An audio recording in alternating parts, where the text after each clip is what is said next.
শুভ সকাল বন্ধুরা, সকলে কেমন আছেন? আশা করব অনেক ভালো আছেন। আমি সুকৃতি, গ্রামের রূপকথা চ্যানেলে সকলকে জানাই অনেক অনেক ভালোবাসা, অভিনন্দন ও শুভেচ্ছা। আজকে আমার গাছে না নতুন একটা ফুল ফুটেছে, কি সুন্দর রং, দেখতেই ভালো লাগছে। আমার গাছটা শীতকালের জন্য বাড়তে পারেনি, সামান্য বেড়েছে, কিন্তু তার মধ্যে এত সুন্দর একটা ফুল দিয়েছে, মনটাই ভালো হয়ে গেল। আজকে যে উদ্দেশ্যে ভিডিওটা আমার করা, সেটার জন্যই আগে বলি, তারপর পরপর দেখতে থাকবেন আপনারা। ঘরে শ্রীবৃদ্ধি বা শ্রীলক্ষ্মী কি করে থাকে সেটাই বলি। সর্বপ্রথম আমরা কি করি, ঘুম থেকে উঠেই অন্যান্য কাজ করার সঙ্গে সঙ্গে আমাদের যে সদর দরজাতে অবশ্যই জল দেওয়া উচিত, কেননা সেটার থেকেই আমাদের ঘরের সমস্ত শান্তিগুলো ফিরে আসে। এখানে দুটো পাখি দেখা যাচ্ছে না, এটা হচ্ছে টোনা টুনি। আমার ঘরে বাস এদের। যেদিন থেকে আমরা এই ফ্ল্যাটে এসেছি, আমার সঙ্গে সঙ্গে ওরাও কিন্তু আমার বাড়িতেই বাস করে। তারপর দেখুন, আমি যাচ্ছিলাম পুজোর ফুল আনতে, কিন্তু এই বনবাজারের ফুলগুলো দেখতে এত সুন্দর লাগে না, সেই জন্য ভাবলাম যে ফটো তুলে রাখি। তারপর ছেলেকে নিয়ে সোজা যাচ্ছি। আজ সকাল সকাল সূর্য উঠে গেছে, ছেলেও ঘুম থেকে উঠে পড়েছে, আর রাস্তাঘাট দেখুন একদম ফাঁকা। তারপর স্নান টান করে পুজো করব বলে আজকে কিন্তু শাড়িটা পরে নিয়েছি। অনেকদিন শাড়ি পরা হয়নি, সেই জন্য ভাবলাম আজকে একটু সময় পেয়েছি হাতে, আর মাও যেহেতু আছে বাবুকে দেখার জন্য, সেই জন্য আমি একটু শাড়ি পরেই আজকে সুন্দরভাবে পুজো দেব বলে ঠিক করেছি। আর যেহেতু বৃহস্পতিবার লক্ষ্মীবার, আমার ঘরের লক্ষ্মী পুজো থাকে, তাই আমি আগে একটু সুন্দর করে রেডি হয়ে নিলাম, তারপরে পুজোয় বসবো। তখন আমার ঘড়িতে বাজছিল মোটামুটি 10টা নাগাদ।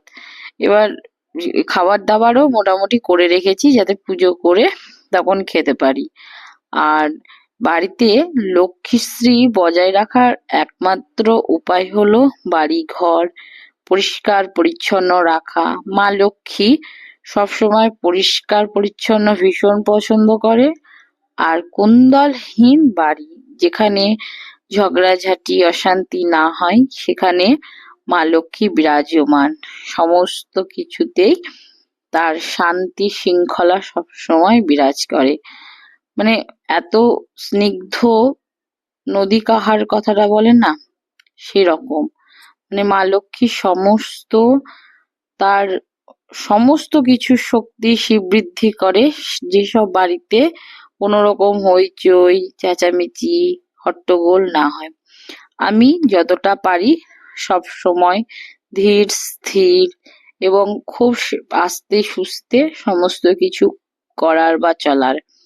হ্যাঁ, বর মাঝে মাঝে আমাদেরকে বকে ধমকায়, কিন্তু আমি চুপচাপ থাকার চেষ্টা করি, নিজেকে ঠান্ডা শান্ত রাখার।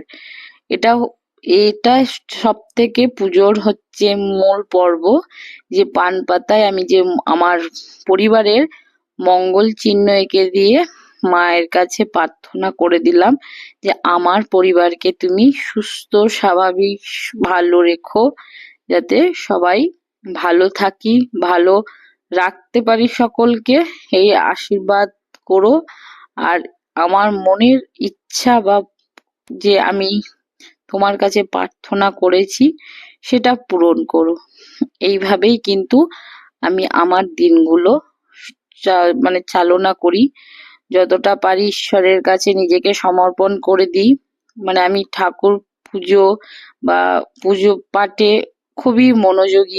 আমার খুবই ভালো লাগে। প্রত্যেকটা দিন নিত্য পুজোর মধ্যে দিয়ে আমার সকালবেলা শুরু হয়।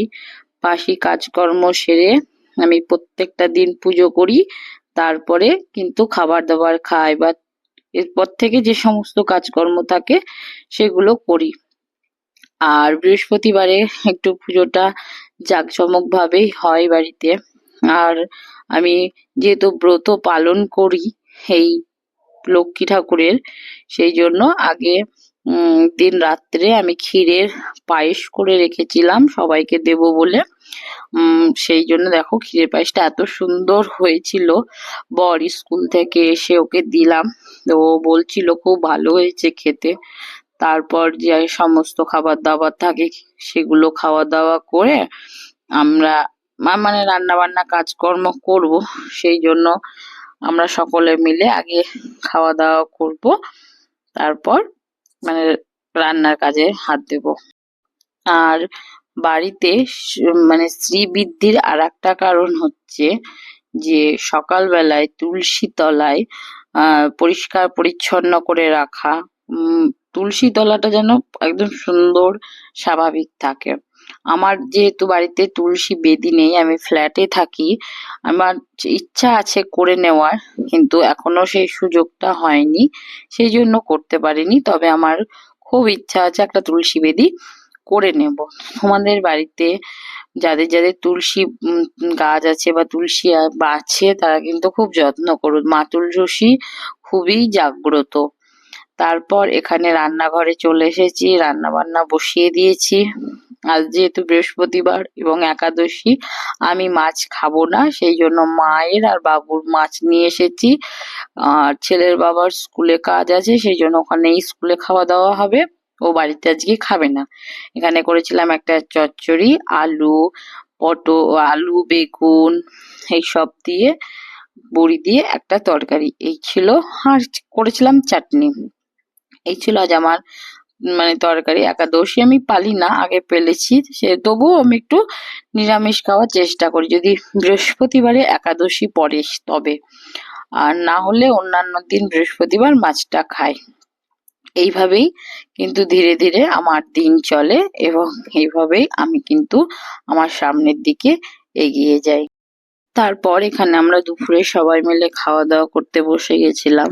খাওয়া দাওয়া শেষ করে ঘর বাড়ির তো অবস্থা চরম খারাপ করেছে, সারাদিন ছোটাছুটি করে এত পরিমাণে নোংরা ঝাঁটি করে, আবার বিকেলের দিকে সমস্ত কিছু পরিষ্কার পরিচ্ছন্ন করতে হয়। কেননা যত পরিষ্কার নোংরা করবে তারপর যদি আমি নোংরাই থেকে যাই, ও কিন্তু এই জিনিসটাই শিখবে, নোংরা করার পর সেই নোংরাটাই শিখবে। কিন্তু ও যেহেতু এখনো অনেক ছোট, ওকে শেখাতে হলে ও নোংরা করছে সেটা আমাকে পরিষ্কার রাখতে হবে, তাহলে ও কিন্তু শিখবে যে আমি নোংরা করলেও মা পরিষ্কার করে রাখছে, এই জিনিসটা তাহলে ও শিখে যাবে। সেই জন্য নোংরা করলেও আমি কিন্তু পরিষ্কার পরিচ্ছন্ন করে রাখার চেষ্টা করি বাড়িঘর সব সময়। এদিকে চলে এসেছিলাম রাত্রে রুটি বানাতে, সন্ধে সন্ধেই আমি কিন্তু বানিয়ে নিয়েছি, কেননা রাত্রে আমাকে পড়তে বসতে হবে, আর সময় বয়ে যায়, সময় কারোর জন্য অপেক্ষায় থাকে না, যত সময় চলে যাবে ততই। তারপর আমি কিন্তু নিজের মতো পড়তে বসে পড়েছি, বাচ্চা খেলা করছে আর আমি পড়া করছিলাম।